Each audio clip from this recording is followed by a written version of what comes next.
Téléspectatrices de la télévision des Nouvelles Idées, bonjour et bienvenue à ce nouveau numéro de votre émission dénommée À fond la canne. Je rappelle qu'une équipe technique de Savane Média est bien installée ici à Abidjan, plus précisément dans le quartier Angré. Alors dans cette émission, nous allons vous faire vivre les temps forts de cette 34e Coupe d'Afrique des Nations. Nous allons également recevoir des invités. Alors notre premier invité est d'ailleurs bien installé, il s'agit de Pascal Yelkouni. Il est acteur culturel, communicateur, artiste, musicien et metteur en scène. Alors il a plusieurs casquettes. Bonjour et bienvenue sur ce plateau. Bonjour et merci sincèrement à tous les téléspectateurs de Savane Média, depuis Abidjan jusqu'au Burkina Faso et à travers le monde. Merci bien. Avant donc de revenir à vous, alors téléspectateurs, la Côte d'Ivoire sera donc face à la République démocratique du Congo ce soir pour les demi-finales. Alors qu'est-ce que les Ivoiriens pensent justement de cette opposition? Alors notre journaliste sportif Ruben Wilson Kodio a tendu son micro à quelques Ivoiriens de la ville de Bouaké. Je veux dire qu'à ce stade de la compétition, de toutes les façons, même si ce n'était pas la RD Congo, que c'était une équipe peut-être encore plus en vogue de nos jours. On a joué le Sénégal qui était donné par tout le monde comme grand favori de cette compétition, qui par les statistiques, on va dire par le jeu produit sur pratiquement toutes les catégories, parce qu'ils ont remporté pratiquement tout sur le continent africain. On les donnait vraiment largement favoris à la Côte d'Ivoire. On ne nous voyait même pas parce qu'on avait eu cette débat 4-0 contre la Guinée équatoriale. Mais les éléphants ont donné du répondant. Les éléphants ont donné du répondant. Et je pense bien que aujourd'hui, comme on le dit, les Ivoiriens le disent, nous on joue la carte de l'humilité. Celui qui veut, il peut nous prendre comme un adversaire très faible. Mais c'est sur le terrain que ça se joue. Ils l'ont confirmé, ils l'ont fait à Yamoussoukro, ils l'ont fait à Bouaké, ils le feront encore à Ebipé. Ça c'est clair le mercredi. RDV après le match. Mais je suis sûr et j'ai confiance en mes éléphants. Je sais que si on n'a rien fait dans cette compétition, c'est soulever la coupe. Le message à la population, c'est d'abord dire aux gens de... Par moment, dans ces derniers temps, on a eu tellement de bruit de bottes parce qu'il y a certains pays amis à nous qui, malheureusement, ont tenu des propos qui ne sont pas agréables à entendre. Et ça a soulevé plus ou moins des colères de part et d'autre. Mais moi, je demande à la population de soutenir l'équipe nationale, de laisser tout ça. Que ce soit le Mali, le Sénégal, tous ceux-là, ce sont des pays frères. On a beau ne pas s'entendre par moment, mais c'est comme la dent et la langue. On est toujours ensemble. C'est une fraternité. Que la population ait confiance aux éléphants, qui soutiennent vaillamment les soldats. Ils ont les 27 commandos, la victoire au bout du fil, la victoire au bout de l'effort. Et je pense bien que dans ces difficultés, dans ces moments où on a vécu tout ce qui était difficile, les éléphants ont montré qu'on pouvait les faire confiance. Alors que la population fasse confiance à son équipe nationale. Et je sais que le 11, la population sortira dans les rues pour crier victoire pour le trophée final. Cette opposition sera encore vraiment disputée, mais je vois que la Côte d'Ivoire va finir par l'emporter. Ça doit se jouer au courage et en abnégation, comme ils l'ont toujours fait au début, durant les huitièmes de finale et les quarts de finale. Mais je pense que les remplaçants pourront faire mieux leur métier. Je dis à tout le peuple ivoirien d'être solidaire, d'être derrière les éléphants pour la victoire finale. Bon, la RD Congo qui est une équipe aussi qui joue très bien au football. Et nous aussi avec nos deux derniers matchs contre le Sénégal et le Mali, déjà on trouve que déjà la Côte d'Ivoire en train de monter. Bon, ça serait un match un peu compliqué, mais la Côte d'Ivoire sortira vainqueur. Notre banc de touche, vraiment on a des joueurs. On va faire des changements, ça va aller. Bon, 2-0 pour la Côte d'Ivoire. Les éléphants face au Mali, dans l'histoire, il n'y a jamais eu le Mali qui a marqué la Côte d'Ivoire. Et ce n'est pas aujourd'hui, ça ne sera pas demain. Donc la RD Congo, bon, pour nous, c'est comme du petit poisson. Hein. On n'est pas stressé, on est tout serein. On est fiers, on sait qu'on va prendre ça. La finale, c'est pour nous, la coupe reste ici. C'est forcément clair. La première demi-finale se joue ce soir à partir donc de 17h au stade de la Paix de Bouaké. Ce match va donc opposer le Nigeria à l'Afrique du Sud. Ruben Wilson Kodio, présent à Bouaké, suivra pour nous cette rencontre. Nous allons donc tenter de rejoindre Ruben Wilson Kodio. Notons que le Nigeria sera le grand favori devant l'Afrique du Sud ce mercredi 7 février 2024 pour le compte de la demi-finale de la Coupe d'Afrique des Nations 2023. Opposé au Bafana Bafana de l'Afrique du Sud, au stade de la paix ici même à Bouaké, les Super Eagles du Nigeria n'auront pas d'excuses en cas d'une élimination vu leur parcours à cette phase de la compétition. Donc, Nigeria, Afrique du Sud, à partir de 17h GMT au stade de la paix de Bouaké, c'est la première demi-finale de cette Coupe d'Afrique des Nations. Dans la balance, les Super Eagles partent avec la faveur des pronostics devant les Bafana Bafana. Pour arriver en demi-finale, notons que le Nigeria a affiché un jeu très cohérent.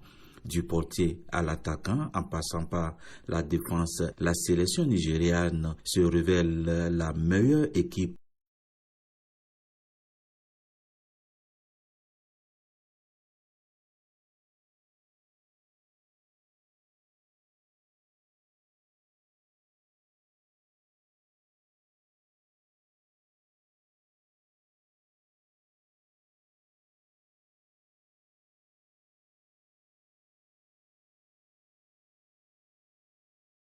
À fond la CAN. Tous les jours de 11h à 12h sur Savane TV, plongez dans l'ambiance des coulisses de la CAN Côte d'Ivoire 2023 avec votre émission À fond la CAN. En direct depuis ses studios de Bouaké et Abidjan, Savane TV vous transporte au cœur de l'événement. Vivez à fond les péripéties de la compétition grâce à une équipe complète de journalistes et techniciens déployés sur place. À fond la CAN, c'est un plateau riche et coloré avec des invités parmi ceux qui font l'événement. Toutes les infos sur la compétition et ses à côté, des éclairages avec des consultants bien introduits, la température dans les QG de supporters, des prestations d'artistes, des découvertes, des coups de cœur, des portraits et aussi un espace de promotion et de visibilité pour les annonceurs. Tous les jours de 11h à 12h, ambiance CAN sur Savane TV en direct depuis la Côte d'Ivoire. Annonceurs, prestataires de services et promoteurs de produits divers, profitez de cette grande tribune médiatique pour faire la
ce qu'il partage aujourd'hui à travers le monde avec son acolyte de tous les jours, Sidiki. Voilà.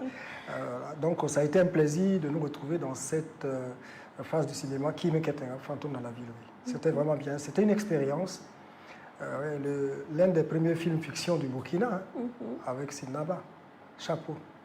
Et comment vous arrivez à concilier justement vos multiples casquettes, réalisateur, artiste, musicien, metteur en scène, communicateur? Vous savez, dans le domaine de la communication, c'est un domaine d'amour aussi également. Présentement, nous avons les différentes populations qui vivent en Côte d'Ivoire, qui viennent de partout.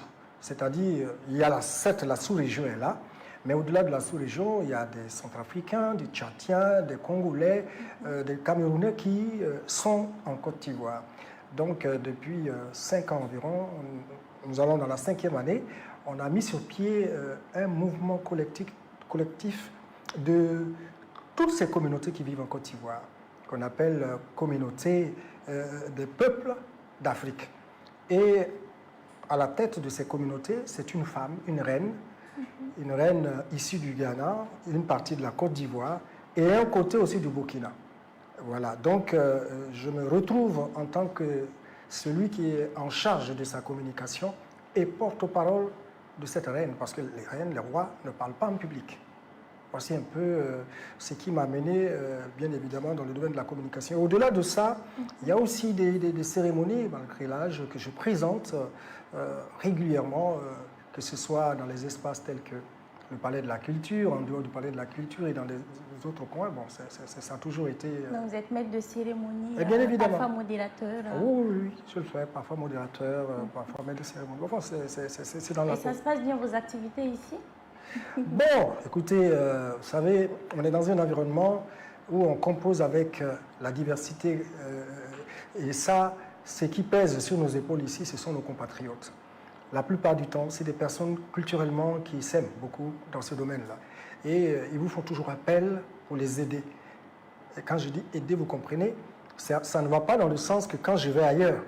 Mais ce sont mes parents, je suis obligé donc d'être avec eux et de leur apporter mon expertise dans ce domaine. Voilà. Sinon, dire que on essaye de vivre, on vivote. On vivote. Et quelle est la place de la culture au sein de la société? Elle est très importante parce que je ne vous apprendrai rien en disant que notre identité se réfère à la culture. Parce qu'à une certaine époque, les peuples ont très tôt appris à vivre ensemble à travers la culture. Et il n'existait pas de type de frontières comme aujourd'hui on tend à le devenir. Voilà, et donc c'est à travers la culture qu'on rassemble. La preuve, nous ici en Côte d'Ivoire, nous rentrerons dans la 4e édition cette année du Festival national de l'Afrique qui regroupe toutes les communautés qui vivent en Côte d'Ivoire ici et qui ont bien évidemment une culture à apporter aux autres. Des échanges sur un plateau et on prend souvent 3 à 4 jours pour réaliser ce festival-là. Vous êtes un membre du comité d'organisation? Oui, bien évidemment, je suis un membre. Et quel est l'objectif justement de ce festival? L'objectif de ce festival, c'est de rassembler les communautés qui vivent en Côte d'Ivoire en parfaite harmonie, de cultiver la diversité culturelle que chaque communauté dispose de son pays, de son peuple, parce que nous parlons de peuple, on ne peut pas parler de nation. Voilà. Et quand, pendant ces 4 jours, les peuples viennent se produire sur un espace, nous montrent la richesse culturelle. Mais franchement, c'est tellement merveilleux. Et je vous assure que cela a permis, effectivement, qu'il y ait une symbiose entre ces communautés. Et chaque fois, même dans le cadre du sport, on a rassemblé les responsables de toutes ces communautés pour leur inculquer l'esprit hospitalier, la Kwaba de la Côte d'Ivoire à leurs ressortissants, pour les amener à œuvrer pour donner une image positive à cette Côte d'Ivoire qui veut véritablement nous offrir la meilleure canne. Et comment se passe votre carrière artistique? Bon, vous savez, le domaine artistique, je ne sais pas pourquoi, je me suis fait insulter un jour par Prince Edouard Ouedraogo, mon aîné, On m'a dit, toi, tu es un gâchis. Parce que tu viens à la musique pour te faire plaisir. Nous, on vit de ça, c'est notre profession. Mais qu'est-ce qui t'attire? Effectivement, je me suis tellement amusé avec, alors que ça pouvait beaucoup m'apporter. C'est peut-être comme je suis beaucoup éparpillé aussi. Vous avez des regrets aujourd'hui? Bon, effectivement, de ne pas l'avoir écouté. Parce que je sais que à travers la musique où je me retrouve, où je me retrouve véritablement, ça aurait été quand même quelque chose de positif. Hein. Mais bon, qu'est-ce que vous voulez? On essaie de jongler pour revenir. Et quand je parle, les gens me demandent, écoute, il faut essayer, reviens, il faut nous offrir des nouveautés, parce que tu ne peux pas nous abandonner comme ça, après avoir sillonné un peu le Burkina. Voilà, j'ai fait quand même un peu le Burkina à ce niveau. On a parlé tantôt de la place de la culture au sein de la société. Vous êtes également un metteur en scène. Alors, quelle est la place de l'humour également? Bon, l'humour, vous savez, ici, vous voyez que l'un de nos transfuges, Adamo, est bien évidemment l'intellectuel Kaboré. Toutes ces personnes-là vivent de leur art aujourd'hui et se sont fait connaître à l'international. Je ne dis pas simplement sur le plan national.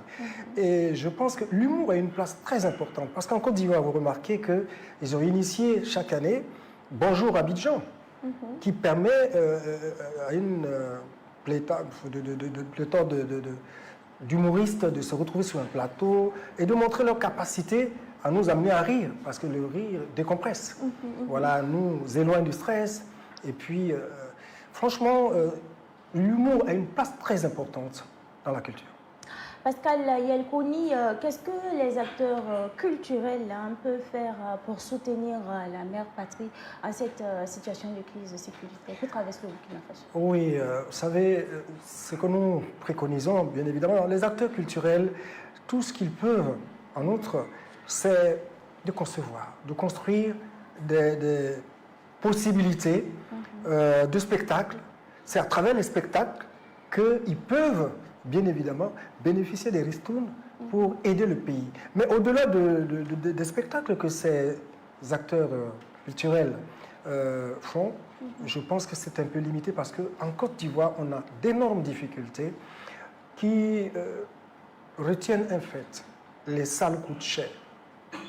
Les salles coûtent excessivement cher. Vous voyez, même quand vous allez prendre l'espace même de dehors, hein, quand je dis l'espace même comment dirais-je, de parler de la culture, dans son ensemble, pas moins de 8 millions par jour. Vous imaginez, vous allez demander à ces artistes de réunir cette somme-là pour prendre par exemple l'espace Anoumabou, qui fait 4000 places. Est-ce qu'ils sont sûrs d'obtenir ces 4000 places? Vous voyez, et il est intéressant d'organiser, mais il est plus important de voir la faisabilité. C'est important. C'est ce qui fait que ça tend à ce niveau. Mais lorsqu'il s'agit d'apporter un appui au pays, mais ces personnes la cotisent. Nous nous retrouvons dans les communes où chacun donne sa participation et tout est réuni dans chaque commune et on rassemble ici à 13 communes, on met tout ensemble et il y a une délégation qui part pour remettre ça au pays.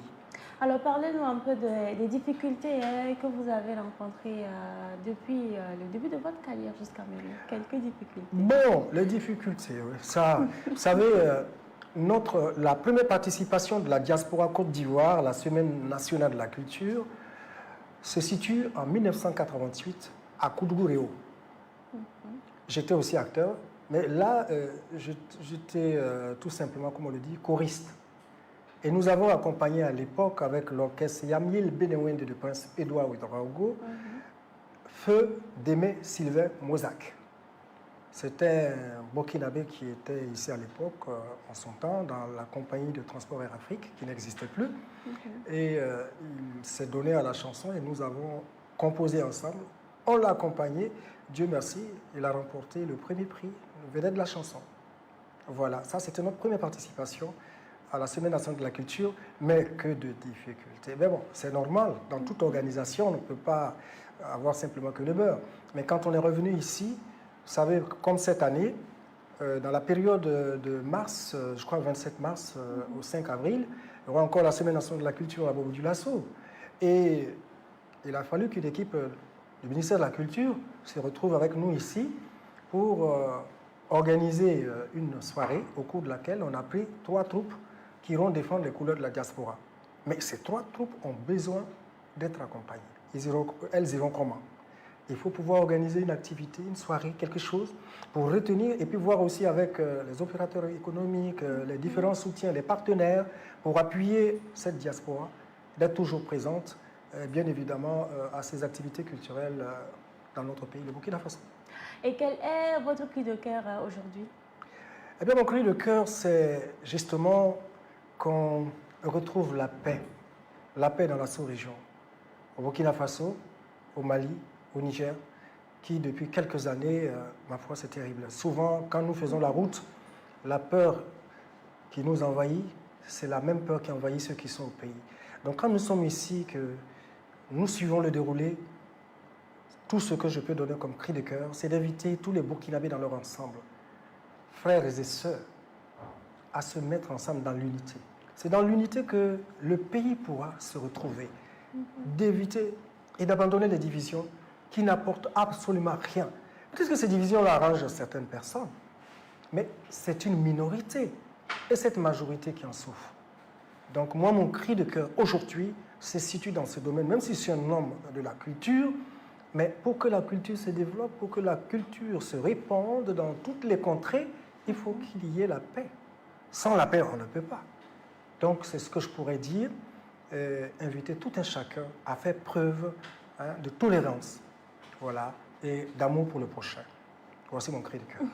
Qu'est-ce que vous comptez faire aujourd'hui pour que la nouvelle génération bénéficie de votre savoir? Comme je le dis et je le répète, la nouvelle génération peut s'adapter à une conduite qui l'aide à développer son art si elle accepte d'écouter.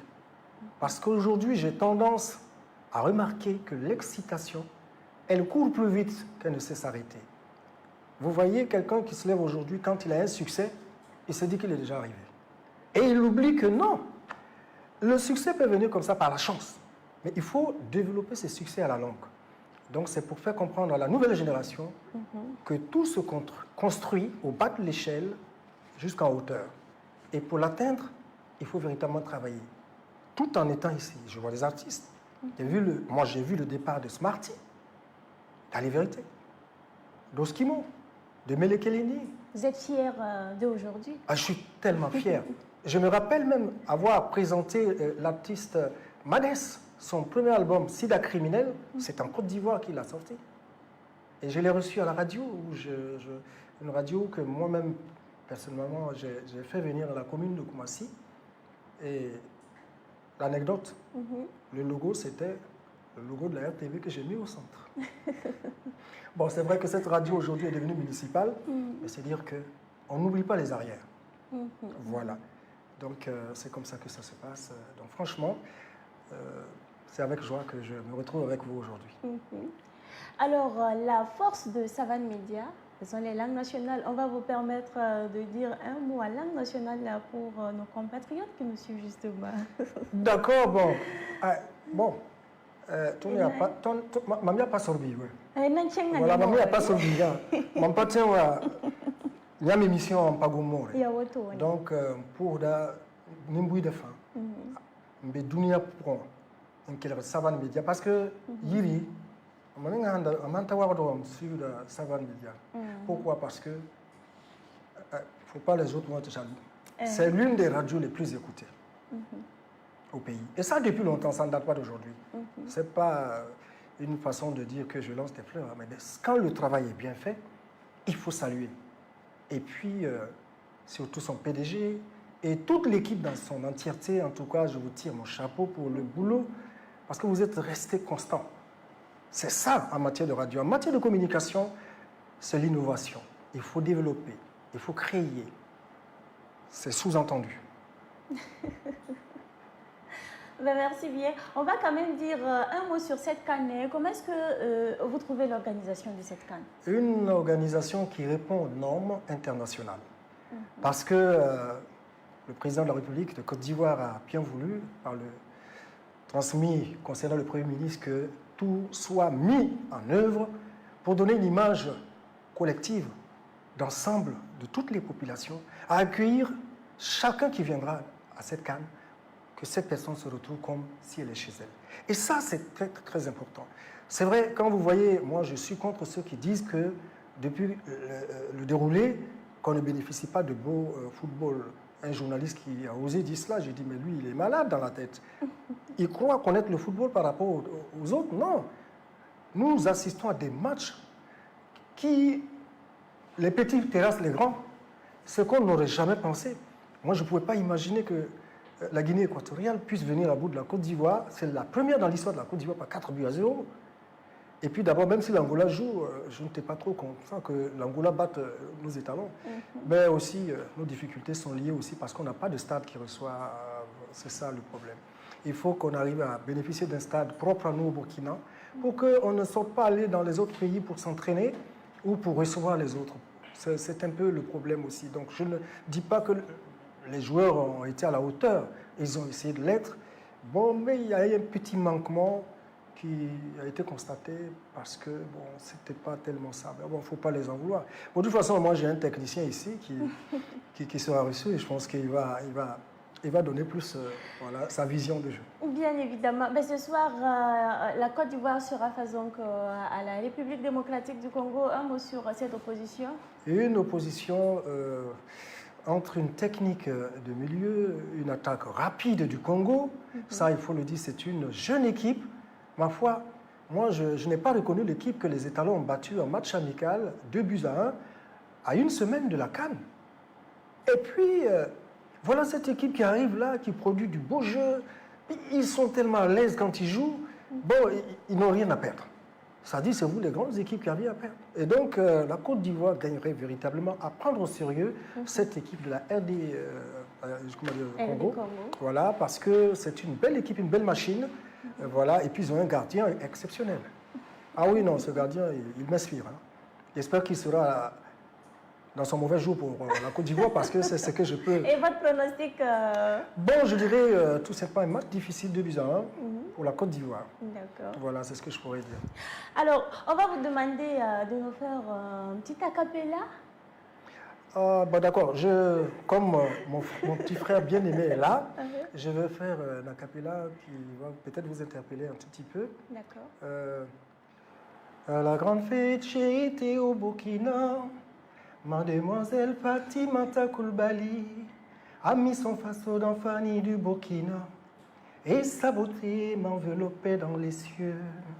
À Ouagadougou, j'ai été au tam-tam. Il y avait là des milliers de jeunes filles, parmi lesquelles elle était la plus belle, et sa beauté m'enveloppait dans les cieux. Wow. Bon, c'était tout ça. Merci bien. Je vous en prie. Ben, merci bien. Nous sommes à la fin de l'entretien.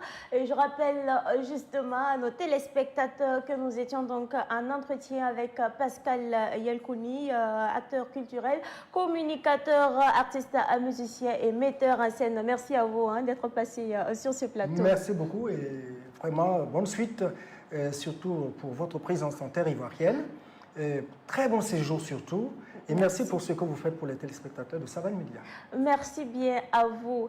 Alors, âgée de 62 ans et fonctionnaire à la retraite, Brigitte Kambou est passionnée du football.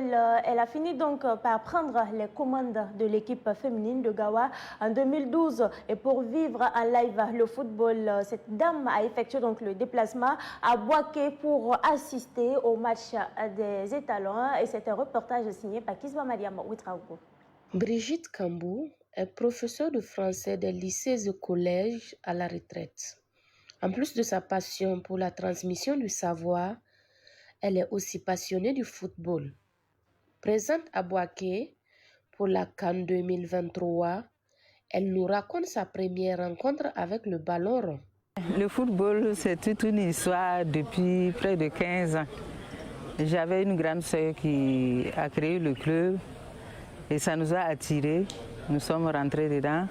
Nous avons recruté les filles, nous jouons ensemble avec les filles, nous nous amusions.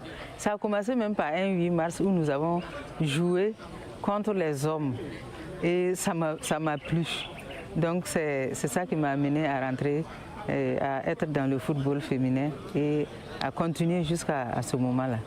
Cet amour pour le sport roi l'amène à prendre les rênes du club de football féminin de Gawa dans la région du Sud-Ouest. Nous voulons faire la promotion du sport féminin et particulièrement du football féminin dans notre région, pour essayer de les faire comprendre que ce n'était pas seulement pour jouer au hasard, mais c'est pour vraiment mettre de l'honneur dans notre région. Nous essayons de les sensibiliser d'abord à jouer sans penser d'abord à l'argent. L'argent viendra quand nous serons très performants. Nous aurons certainement des gens qui vont nous sponsoriser. Mais actuellement, pour le moment, nous n'avons pas de sponsors. Donc nous leur expliquons déjà que financièrement, nous n'avons pas les possibilités de les payer comme ça. Les joueuses sont en partie interne et il y a des joueuses qui viennent de l'extérieur aussi. Voilà. Pour les gérer, nous mettons ensemble celles qui viennent de l'extérieur. On essaie de louer une maison pour les mettre ensemble, et les nourrir, les héberger. Et on essaie de voir comment on peut les désintéresser de temps en temps parce que nous n'avons pas les moyens. Mais nous gérons les autres après les matchs, quelque chose pour boire de l'eau. Nous avons 22 filles. Cette année, on n'a pas encore commencé le championnat. C'était prévu pour que le dimanche 21, nous puissions commencer. Il y a eu un report, nous attendons. À l'occasion de la 34e Coupe d'Afrique des Nations CAN 2023 organisée par la Côte d'Ivoire, elle effectue le déplacement pour soutenir le 11 national. C'est notre honneur si les étalons remportent la Coupe. Et ça va nous faire vraiment un boum au cœur. Vu tout ce que nous vivons actuellement au pays, ça peut nous amener un boum au cœur. Moralement, nous serons soulagés parce que nous voulons faire savoir au monde que malgré tout, nous sommes résilients. Malgré tout, nous vivons. Malgré toutes les adversités, nous sommes de ce monde et nous voulons être de ce monde toujours. Nous voulons exister dans notre pays. Donc je suis venue pour ça, avec l'espoir que nous allons avoir la coupe. Et même si nous n'avons pas la coupe, déjà ce que nous avons vécu, je suis satisfaite. Si toutefois on perd le match, je prends ça avec philosophie. C'est un jeu aussi, c'est une compétition. Tout peut arriver. Je ne me découragerai pas. Je serai un peu triste, ça c'est vrai. Déjà nous avons un peu la tête haute par rapport à d'autres nations. Brigitte Kambou fait sa lecture des faiblesses des étalons tout en se réservant de parler des aspects techniques. Il est bien vrai que je suis dans le football, mais je peux dire que techniquement, je ne connais pas les vrais termes. Moi, je pense qu'il y a une certaine faiblesse à un moment donné. On baisse un peu le rythme et puis les autres nous gagnent. Et j'ai eu l'impression au deuxième match qu'il y avait eu un gabarit plus que pour nos joueurs. C'est-à-dire les joueurs de l'autre équipe là, il me semble qu'ils étaient plus costauds et ils étaient très déterminés aussi comme nous. Et donc dès qu'il y a une baisse d'attention à notre niveau, eux ils profitent. Ce qui n'a pas marché, les techniciens certainement vont le dire. Je me réserve de me prononcer sans connaître les tenants et les aboutissants et techniques de cette discipline. C'est impuissante que cette amoureuse du ballon assiste à la défaite des étalons face aux Aigles du Mali au stade Amadou Gon Coulibaly de Korogo. Ainsi donc, se termine le parcours des étalons et Brigitte Kambou reprend les chemins du Burkina Faso afin d'aller assister au début des championnats nationaux. Mais nous sommes de retour sur ce plateau. Cette fois-ci, nous sommes avec un promoteur sportif. Il s'agit donc de Barré Danomambo. Bonjour et bienvenue sur ce plateau. Bonjour. Vous portez bien? Je vais super bien. D'accord. Alors dites-nous, comment vous avez eu l'idée de créer cet événement sportif-là? D'abord, je tiens à vous remercier pour l'opportunité que vous me permettez de parler à Savat. Je pense que c'est une chaîne très suivie. Et je pense qu'à travers cette émission aussi, ça permettra aussi aux uns et les autres, à tous les téléspectateurs aussi, d'en savoir un peu sur la CAN Danomambo, qui est une Coupe d'Afrique en miniature. Donc d'abord, mon nom à l'état civil, c'est Barry Abdul Kabouré. Et sur Facebook, c'est Barry Danomambo, comme tout le monde a l'habitude de m'appeler. Voilà. Alors, comment vous avez eu cette idée-là? Oui, l'idée est venue parce qu'il faut dire que Anoumambo est un village qui est cosmopolitique, parce qu'il y a plusieurs différentes communautés résidant à Anoumambo, et ça a commencé à partir de la CAN 2013. À partir de la CAN 2013, là où le Burkina Faso faisait vraiment une très bonne CAN. Et à chaque victoire du Burkina, c'était une marée humaine qu'on voyait. Les gens sortaient de partout. Et même quand le Ghana aussi faisait sa victoire, on voyait les Ghanéens un peu de partout. Ainsi de suite pour chaque pays. Donc je me suis assis avec mes amis, je leur ai dit, bon écoutez, on a fini la CAN.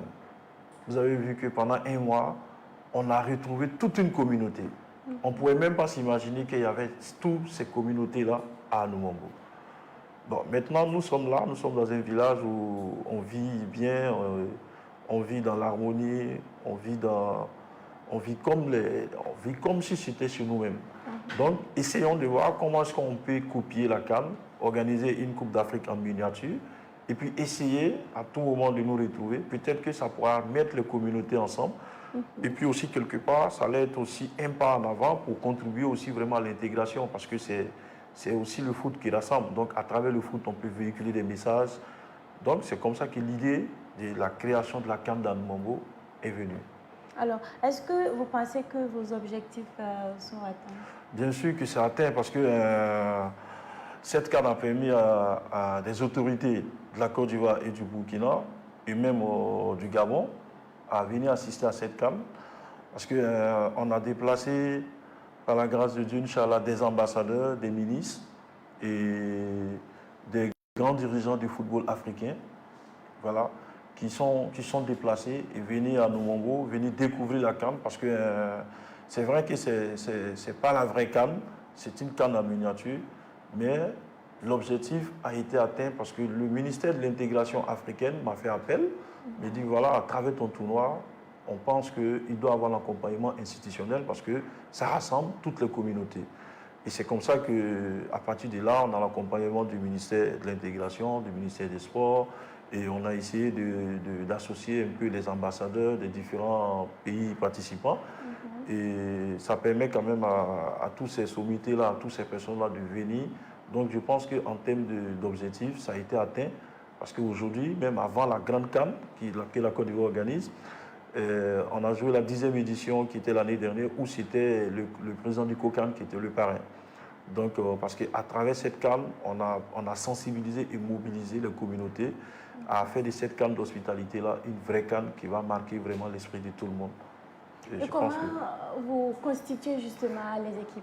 Voilà, les équipes sont constituées, on n'a pas réellement, pour dire la vérité, tous les pays, mais on a quand même des joueurs qui ont vécu dans ces pays-là.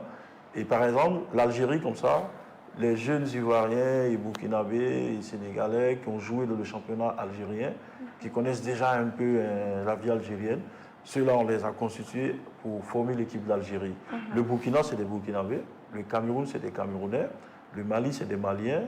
Le Sénégal, c'est des Sénégalais. Et la Côte d'Ivoire, c'est des Ivoiriens. Et chose qu'on appelle ça. Il y a aussi le Congo qui s'est rajouté, qui sont les Congolais. Donc c'est pour dire qu'on a plusieurs pays comme ça, où c'est vraiment les ressortissants de ces pays-là qui constituent l'équipe. Est-ce que vous arrivez à détecter des talents pour bien sûr. Des sélections? Bien sûr. Parlant même des sélections, Aki Aziz Stéphane a joué la CAN d'Anoumambo. Abdoul Bandaogo a joué la CAN d'Anoumambo. Et je suis celui même qui présente Aki Aziz Stéphane au président, au colonel Sita Sangaré, quand il était président de la fédération. Et voilà, et tout est parti de là. Par là où j'ai appelé le grand frère Antoine Bationneau, qui est aujourd'hui l'officier média, je l'ai dit. Donc c'est pour dire qu'on a comme ça même beaucoup de jeunes joueurs à travers la CAN d'Anoumambo, qu'on a permis à des clubs burkinabés. Il y a par exemple Konek de l'Asfa, on a au moins 5 ou 6 joueurs qui jouent le championnat burkinabé et il y a certains aussi qui jouent le championnat ivoirien. Est-ce que vous êtes fier d'eux aujourd'hui? Mais je suis fier parce que quand je vois d'abord ces garçons qui ont joué un tournoi où ça se joue, la CAN d'Anoumambo, ça se joue dans le sable, c'est les premiers pas de tout joueur. Et je me rappelle bien quand on a reçu le président Pape Diouf, Père à son âme, et pour l'information, le seul match de football que Pape Diouf a suivi avant des parties, c'était la CAN d'Anmongo. Donc, et quand il est venu, son message est là, sa vidéo est toujours là. Il a dit que ce qu'on fait est exceptionnel et ça ne doit pas s'arrêter parce que ça rappelle les premiers pas de tout footballeur africain.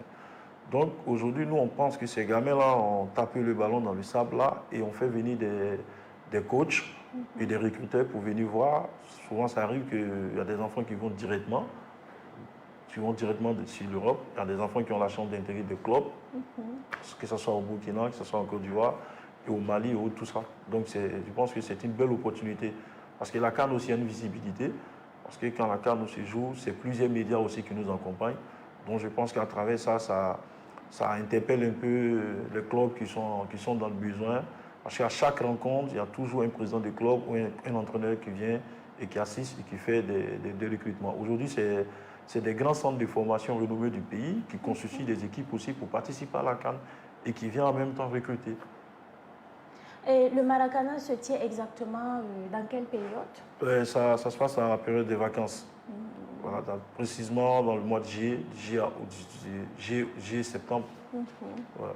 Alors, qu'est-ce que vous pensez de l'organisation de cette 34e Coupe d'Afrique des Nations? Exceptionnel. Exceptionnel parce que c'est vraiment une belle carte d'hospitalité. Et il faut reconnaître que d'abord, avant ça, la Côte d'Ivoire, c'était un pays d'accueil. Voilà. Donc, il n'y a rien à dire à ce niveau. Et la CAN se déroule bien. Je pense que dans son ensemble, tout se passe bien.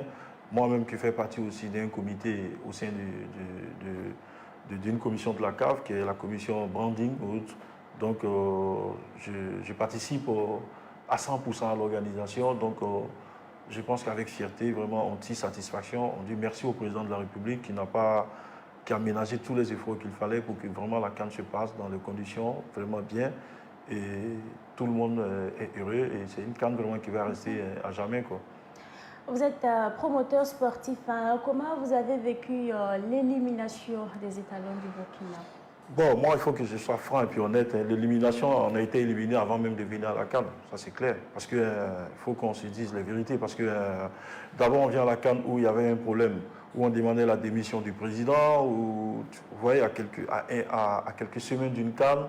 Et puis, en plus, c'était la seule équipe qui n'était pas accompagnée par les anciennes gloires du football. Et ça, c'est pas bien. Ça, c'est pas bien. Quand vous regardez l'équipe de la Côte d'Ivoire, vous avez Cyril Domoro, vous avez Aruna Dendane, vous avez Kalou Bonaventure, vous avez Guy Demel, vous avez tout cela. Mais le Burkina, on n'avait personne. Quand vous regardez le Sénégal, il y a Ladji Diouf, il y a toutes ces personnes-là qui sont autour de l'entraîneur, parce que c'est des gars qui ont vécu aussi une expérience de CAN. Ils ont eu des CAN. Donc, ils peuvent aussi apporter à cette jeunesse-là, les amener à surmonter les matchs et les amener à aborder les matchs. On peut ne pas avoir la chance de remporter une CAN, mais on peut aider ceux qui sont venus, ceux qui sont là actuellement, à remporter une CAN. Parce que je dis ça parce que déjà, c'était une équipe vraiment qui jouait comme ça, mais au sein de l'organisation, pratique même, il y avait problème parce que c'était une équipe qui était livrée à elle-même, honnêtement. Parce qu'il n'y avait pas ces leaders-là. Parce qu'on aurait bien voulu avoir des gars comme les Aristide Bansé, les Bakary Koné, les Moumouni Dagano, les Jonathan Pipapa. Mais il y avait quand même quelques anciens. Ils étaient là comme des spectateurs. Je ne sais pas si j'étais pas proche de l'équipe. À part Bakary Koné qui a eu la chance d'aller adresser 2 ou 3 mots aux joueurs dans les vestiaires. Et ça, c'est parce que l'entraîneur adjoint Philippe ça nous l'a demandé. Donc, écoutez, moi je pense que c'est pas aussi forcément... c'est pas forcément une erreur qu'il faut coller peut-être à la fédération, mais moi je pense que l'équipe nationale, c'est une affaire de tous. L'équipe nationale, ça n'appartient pas à une personne. Et on a quand même des personnes qui sont disponibles à accompagner l'équipe quand il y a des compétitions comme la CAN. Parce que je me demande, je vous donne un exemple. Un monsieur comme Aristide Bansé, qui parle à un garçon comme je prends un exemple, qui parle à un garçon comme Konaté, et qui lui produit des conseils face à un match. Quand Konaté il regarde Bansé, il sait déjà qui est Bansé. Quand Bakary Koné parle à un garçon comme chose, je peux donner un exemple, comme Edmond, comme quoi Edmond sait Qui est Bakary Koné? Quand un garçon comme Pitropa, il parle, par exemple, à Bertrand, Bertrand sait, même s'ils ont joué ensemble, il sait qui est Pete. Donc, c'est de tout ça là un peu que je veux parler. Souvent, il faut un bloc aussi comme ça autour de ces anciennes gloires-là qui peuvent aussi apporter un plus. Le coaching, il n'y a pas de souci. Il n'y a pas de souci. Essayons de voir comment on peut aller avec un coaching vraiment national. C'est-à-dire, on a déjà un monsieur confirmé Sarnou qui maîtrise bien l'environnement, qui avec Kamou Malo, qui ont eu à faire un bon boulot. On peut revoir. Pourquoi pas remettre cette équipe en place et puis leur faire confiance. Voilà. Mais le seul problème chez nous, c'est ça, c'est d'arrêter les histoires et se mettre ensemble comme les autres nations. Le Burkina est une grande nation de football. Le Burkina a des joueurs. Le Burkina peut aller au-delà de tout ça. Mais on a un problème qu'on doit régler. Ça dit, la sélection doit être une affaire de tous. C'est vrai que la sélection doit être différente des problèmes qu'on vit. Il y a trop de problèmes personnels qui s'ajoutent à certaines situations qui jouent vraiment sur le club. Si l'équipe nationale, et ça, c'est pas normal. Il y a des frustrations de gauche à droite. Moi, j'ai vécu des choses au stade de Bouaké.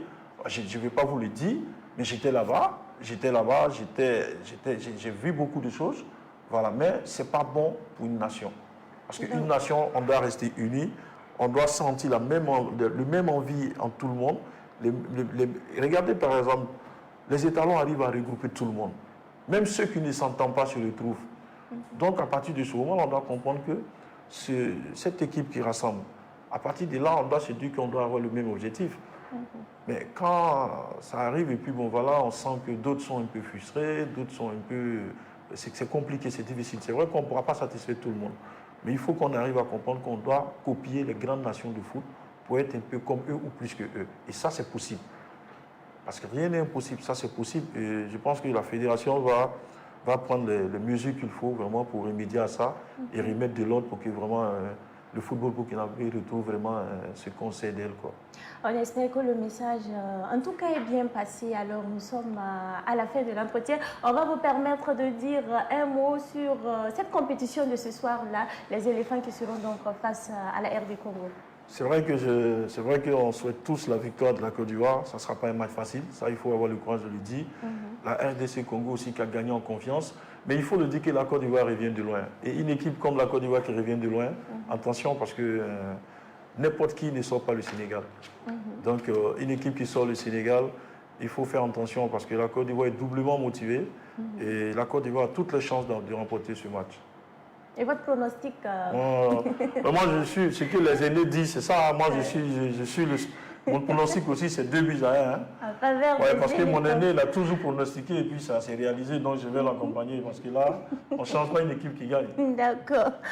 Merci bien. Je rappelle donc à noter les spectateurs que nous étions justement en entretien avec Barré Danoumambo. C'est un promoteur sportif. Merci à vous d'être passé sur ce plateau. Alors, la Fédération des associations burkinabées en Côte d'Ivoire a célébré donc en différé sa 14e édition de l'indépendance du Burkina Faso à Abidjan, plus précisément dans la commune de Cocody. C'était donc en présence de Boukari Zongo.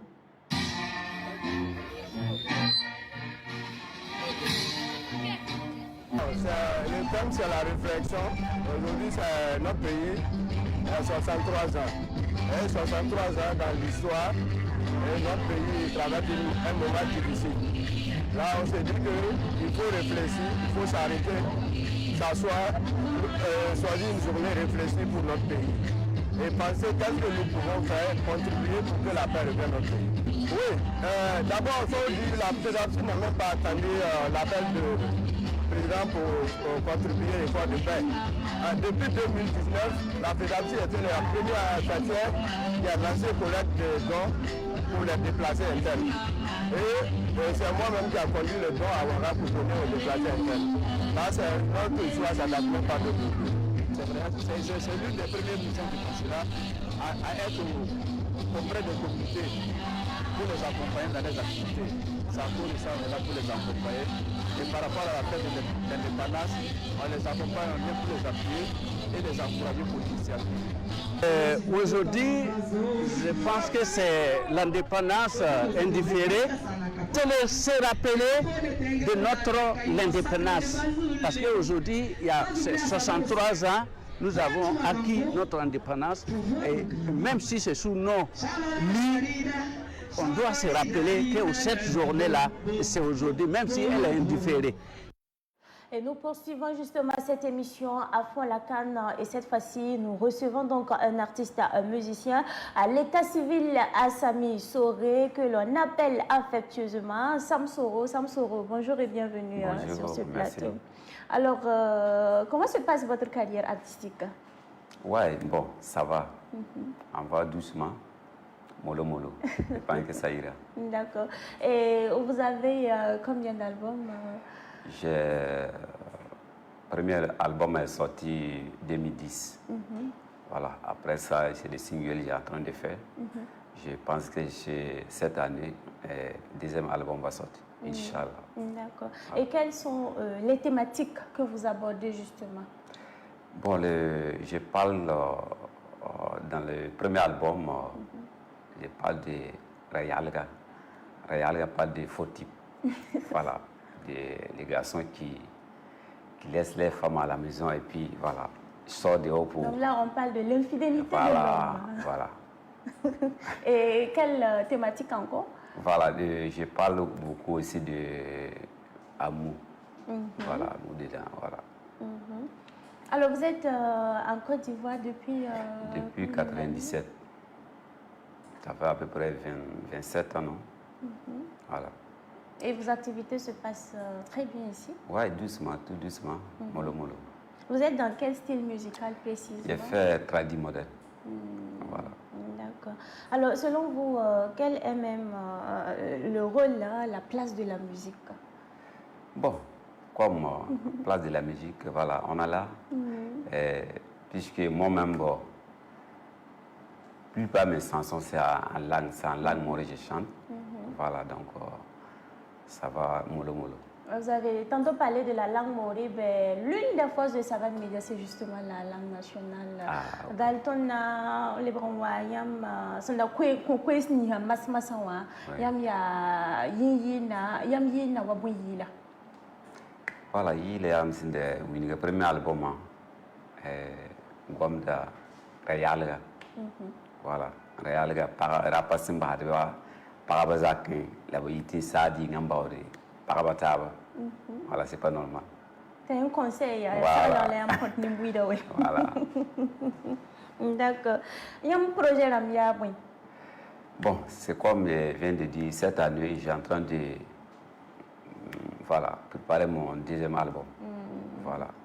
J'ai fait un single, voilà, j'ai fait un clip, voilà, je compte venir au pays pour faire promo de ça.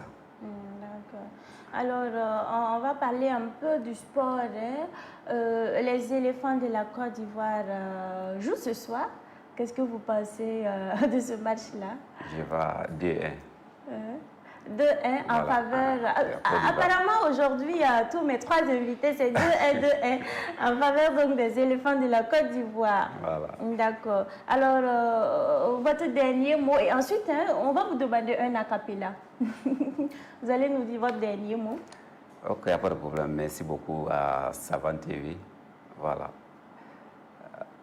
C'est tout ce que je peux dire. D'accord. Ça, c'était donc votre mot de fin.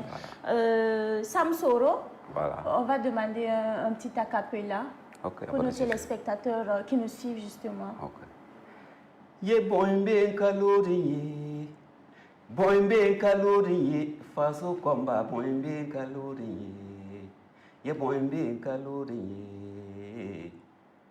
ye boimbe kalori. Boimbe kalori Afriki komba boimbe kalori ye boimbe kalori ye pini pini wankatanwa toni yabra mu wankatanwa lansana mu watun zamana nyogora toni yabra mu sebrani sense inkiti buton de travail forcé ti bonde mamati mnambala la refa salami faso komba refa salami ye refa salami o Afriki komba refa salami le boimbe kalori. Wow, Waouh, merci bien pour la capella. Je rappelle donc à nos téléspectateurs que nous étions justement en entretien avec Sam Soro à l'état civil à Sami Soro. Merci à vous d'être passé sur ce plateau. Alors, chers téléspectateurs, aujourd'hui, donc, je suis habillée par Artex Industries. Artex Industries, qui est votre maison de haute couture pour hommes, femmes et enfants. Elle est spécialisée donc dans la confection et la vente des produits tradis modernes tels que le faso d'Anfani, le cocodona, plusieurs variétés donc de tissus prêts à porter, taille sur mesure, chemise polo, tunique boubou, robe nappe de table, couvre-lit, coussins et des sacs. Mais bien sûr également des tenues de travail pour donc différents services. Alors n'hésitez pas, si vous voulez des tenues, entrez donc en contact avec Artex Industries. Il faut rappeler que la boutique est située donc en face du théâtre de l'Espoir de Mbabwanga. Alors vous pouvez donc les contacter au 00226 51 47 15 47. Je dis bien le 00226 51 47 15 47. Mes chers téléspectateurs, téléspectatrices de la télévision des Nouvelles Idées, c'est tout pour aujourd'hui. C'est tout pour ce nouveau numéro de votre émission dénommée À fond la canne. Merci à vous pour votre constante fidélité. Alors nous disons merci à toute l'équipe technique pilotée ce matin par Papa Paul Mohamed Cabré. Merci donc à Enoch Gansoré. Merci à Amadou Ouedraogo. Merci à Ketoura Semporé. Merci donc à Aurélie Somtoré, Tatiana Lengani pour cette belle et bonne coordination. Ben, quant à moi, je vous retrouve demain à partir de 11h pour un nouveau numéro de votre émission dénommée À fond la canne.